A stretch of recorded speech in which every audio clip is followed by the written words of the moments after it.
What's up, guys? Sub-Zero here, back for another VOD review. Today, we are doing a Gobosteur VOD review from the EMEA Demacia Cup, mostly because Gobo took a really interesting augment this game. Honestly, the entire story of this game starts with a tweet from Brosif maybe a week or two ago, where he said, "This augment is the worst augment bar none in the entire game." And honestly, I don't think it's a very controversial take out of Brosif. I have not clicked this augment that Gobo clicked this game a single time this set, and so I was very surprised when he took it, and even more surprised when it actually did pretty well.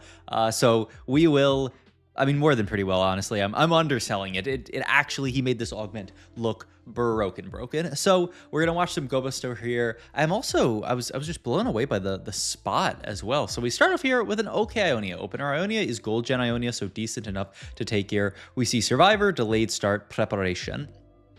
I would just default to delayed start here. We are in a Zoe loot sub here, so what we should do is scout and see, what the rest of the lobby has as their loot sub, but I don't think we even do that actually here.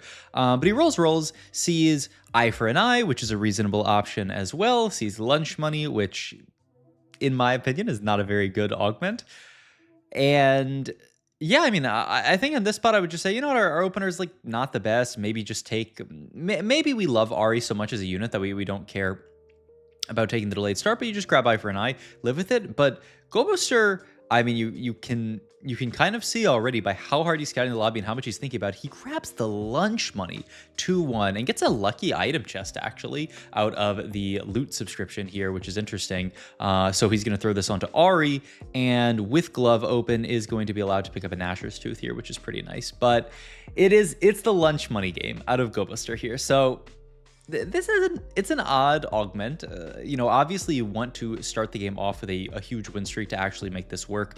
Also, really crucial thing from Gobo here. He's holding onto a lot of pairs here. He holds on to the Briar pair here, and this actually bridges a gap to a real early game, because until we hit this Briar, we didn't really have that much of an early game, but now we hit Briar, we have the Scion as well picked up off of our shop here, and now we're actually on the path to having a really nice early game here. Even slams the bow onto the Briar here to try to win this fight, though I don't think it's gonna happen. This guy, oh my god, Crescent here is some kind of giga high roller. Hit 2 bruisers off delayed start and a Kiana with a Sterax slam, even Shroud slam. Disgusting here. But now we unlock LeBlanc here. We actually get a bruiser upgrade here in our Shen, and so after losing the first 2, with Lunch Money, which is not amazing, we do actually have a pretty nice opener to play around. We have all of these upgraded units. But yeah, I was shocked by Gobo's take of this augment in this spot here. I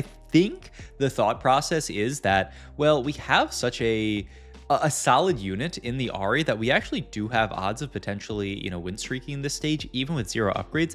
And then once he sees the ability to hit Briar 2, pick up the Scion, unlock the LeBlanc, this is also a really nice opener to play towards. So it kind of makes sense, but it's also still crazy. So we get our JG sniped off Carousel here, and I actually think the takeoff Carousel here is also pretty interesting. Ends up being a belt here with the idea that, well, we have this bow, but we can go for second Gnasher's Tooth onto the LeBlanc, and the second that we get JG, this unit is going to go crazy here, which is wild, but it does make sense. We get to level, get the Invoker in here, and we're playing a pretty strong board on level 5. I do feel that this Shen upgrade did, make the huge difference in us having a decent board. No Shen 2 here, and our board is so much weaker. And I will say, this is one of those games where we're watching it, and if in this game Gobo does not hit a single upgrade, I probably don't VOD review this game, because he probably does not place very well. But hitting upgrades, he had the pairs to play around when he took this augment. He had all of the Ionia pairs, and ended up hitting onto an interesting pair in the Briar. And so can you say he's just a high roller? Yes, no, yes, no. But yeah, the stage has gone fantastically for us. We got our first cash out of Lunch Money here, so +2 last round. This Briar here runs to backline, but then jumps to frontline. Looked horrifying, but I think this is going to end up being totally fine here. Kind of crazy, the turn of events there. And this is another hit, which gives us an extra 2 gold. So, At this point, this augment has provided us with 4 gold when we've only won 3 fights. Now, a silver augment that gives you a delayed 4 gold is obviously, horrible, but the upside to this is that it's going to give us more gold throughout the rest of the game. In many ways, it's going to snowball and give us more and more gold the further we get into the game, because the player damage scales with stage. You get more units in as well. He gets great item drops here, by the way. This is another huge hit for Gobo here. Gets the JG plus the Void Staff. Does have the spat open, which is interesting. It's kind of interesting. I don't even know 100% why we were holding on to Ishtal here. Maybe there's some really easy Ishtal cash out. You take like a buy XP or something like that. But like, the thing is, we're not really going to be able to sack too many rounds just like playing Ishtal, because obviously we need to get our lunch money dubs in. But yeah, I mean, the LeBlanc items look fantastic here. Usually in TFT, you want to balance frontline and backline components. Well, let's look at Augment first, and then we can yap about itemization. Pandora's tons of stats. Crown's Will. I mean, Crown's Will sounds okay. You can make a Crown Guard if you have to. Yep, roll. I mean, it must be Crown's Will here. Yep, and then you just make the Crown Guard, and at least you have a tank item. But, well, actually, in that same vein of the thought process here, normally in TFT, you want to balance your frontline and backline components. You want to have the ability to, make it to 3 frontline items and 3 backline items by the end of the game. This game, we prioritize really hard slamming a lot of backline items. You can see we have 4 full backline items made here, and it makes sense because spreading out your components, having, say this stage 2 frontline and 2 backline here, if we didn't get the extra items from the lucky item anvil and extra item from Augment here, it would make your components really nicely balanced. It would give you really good odds of getting to 3 item, but it doesn't actually make you stronger, or as strong as you would be if you were to get to the 3 item unit. Items scale with everything in TFT, with the unit, with their stats, with their traits, and all that kind of stuff. But one of the crucial things is that items scale with each other. Your 3rd item is the most impactful item for you to build. And so getting to this really quick 3 item LeBlanc, I mean, you can see this is why we went for that double Nashor's early slam here. This LeBlanc is a monster once we get down to the JG. And look at that, the plus 4 gold here. So I think we might already be at plus 10, which is still, if you think about it, a delayed plus 10 gold is not great, but as we continue to get further and further in the game, it's going to start to become pretty good. I mean, if you end up thinking about this augment, if you end up winning like every single combat, and you end up in a world where this is just plus 2 gold per round, then, I mean, it starts to sound completely broken.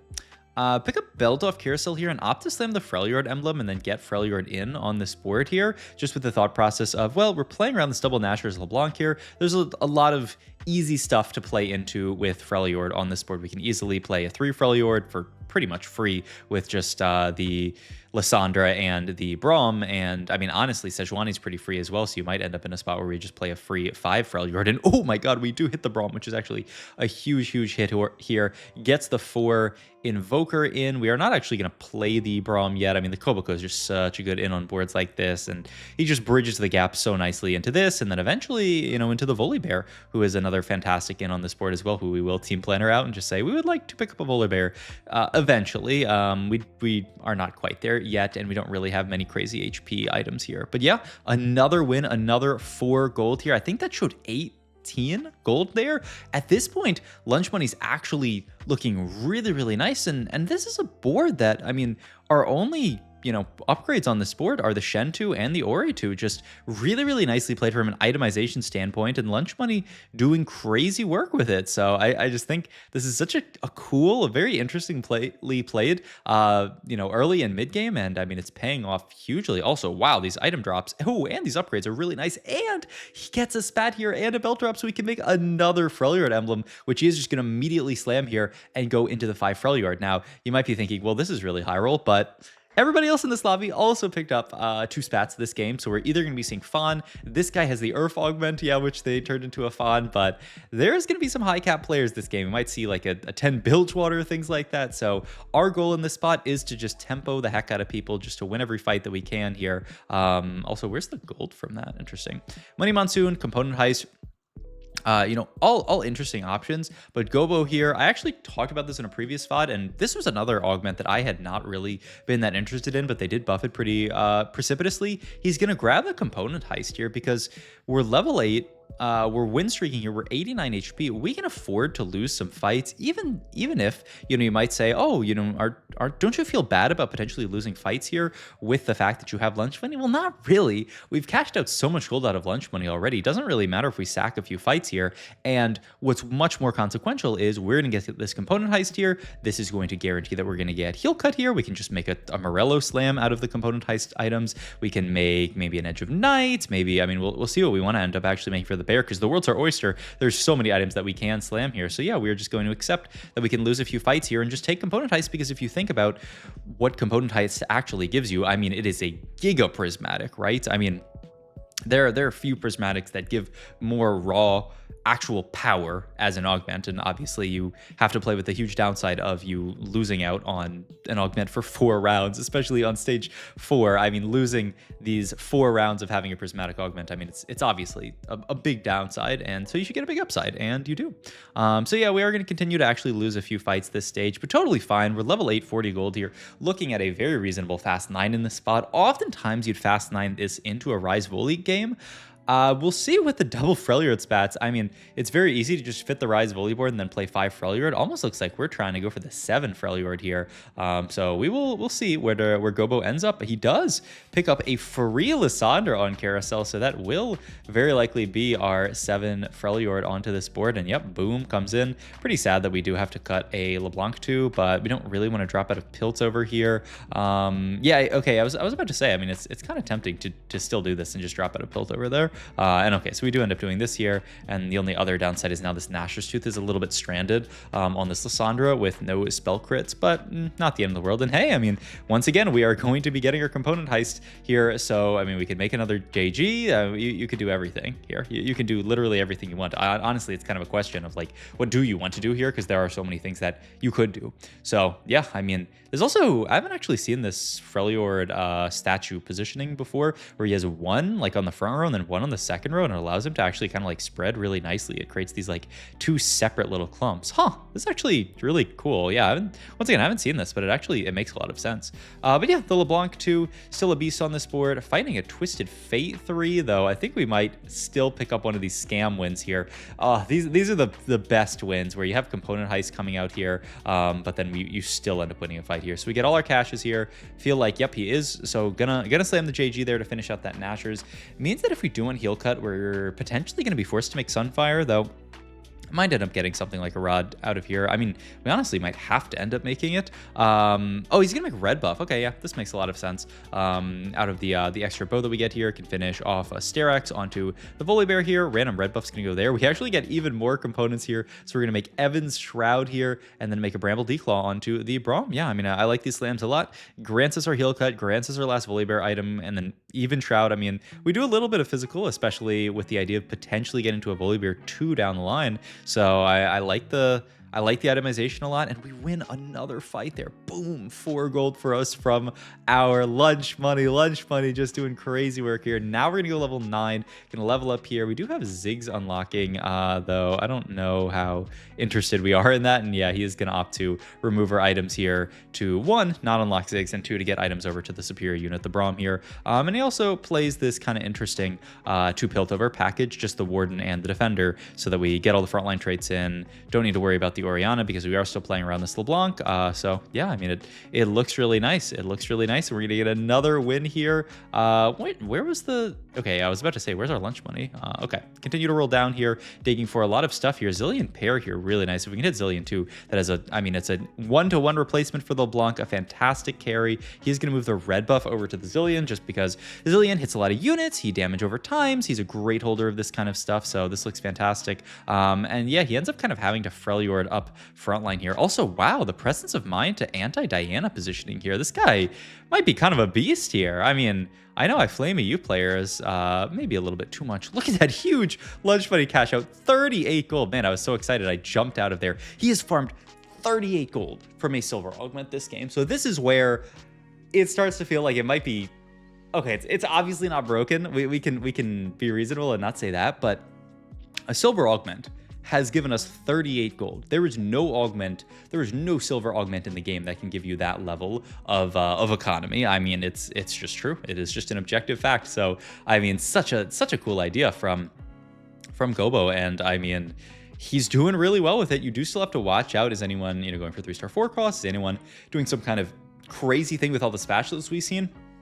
So far, I'm not seeing anything. There was that bilge player, but I didn't see them with a trillion like bilge emblems or anything like that. And obviously, they would still very likely have to make it to 10 to play 10, unless they end up getting a Fawn. I mean, the crazy thing would be like Fawn Carousel here or something like that. But yeah, I mean, the lobby not looking super capped here to the point that we're afraid of like dying here. Also, I do just think the board is cool. The 2 Freljord emblems to play on a 7 Freljord 4 Invoker and then fit the Piltover with the frontline Piltovers. It's just an interesting setup here, but makes a lot of sense when you do have the double Freljord emblem. Speaking of double emblems, there is a double Vanquisher and a Slayer emblem on this enemy board here. Pretty wild, but Zilean is just going to town on these units, just bombing them, and that's another win here, another cash. So that brings us up to, I think that's 42 gold farm from lunch money, right? I think that was another 4. So I think the running total, correct me if I'm wrong in the comments, I want a running total at the end of this game, how much we farmed out of lunch money, because it's 42 right now, and I mean, it's